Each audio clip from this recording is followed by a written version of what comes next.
முதல்வர் உதயநிதியின் பாஜகவின் முரட்டு அடிமை விமர்சனத்திற்கு எதிர்க்கட்சித் தலைவர் எடப்பாடி கே பழனிசாமி பதிலடி கொடுத்துள்ளார். அதனை வினை எதிர்வினை பகுதியில் காண்போம்.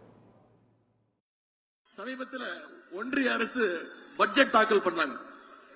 அந்த பட்ஜெட்ல பாத்தீங்கன்னா தமிழ்நாட்டுக்கு எந்த திட்டத்தையும் ஒதுக்கல.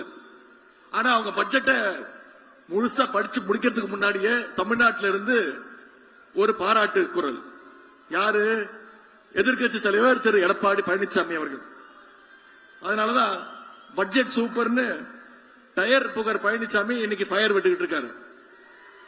அதனாலதான் அடிக்கடி சொல்லுவேன், அரசியல்ல நாம பல பேர் முரட்டு பக்தர்களை பார்த்திருப்போம், முரட்டு தொண்டர்களை பார்த்திருப்போம். ஆனா இன்னைக்கு ஒரு முரட்டு அடிமையா திரு எடப்பாடி பழனிசாமி அவர்கள் திரு மோடி அவர்களுக்கு மாறி இருக்காரு. நான் எடப்பாடி பழனிசாமி முரட்டு அடிமையா? யாரு? பாரதிய ஜனதாக்கு முரட்டு அடிமையா?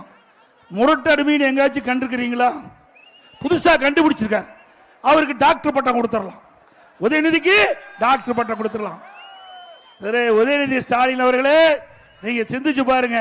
எனக்கு இந்த முரட்டு அடிமைன்னு கொடுத்தா உங்க தாத்தாவுக்கு என்னன்னு கொடுக்கிறது?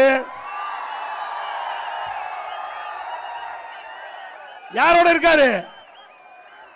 வாஜ்பாயோட இருக்காரு. ஆக உதயநிதி ஸ்டாலின் அவர்களே தெரிஞ்சு பேச வேண்டும். கட்டுக்குட்டி நீங்க.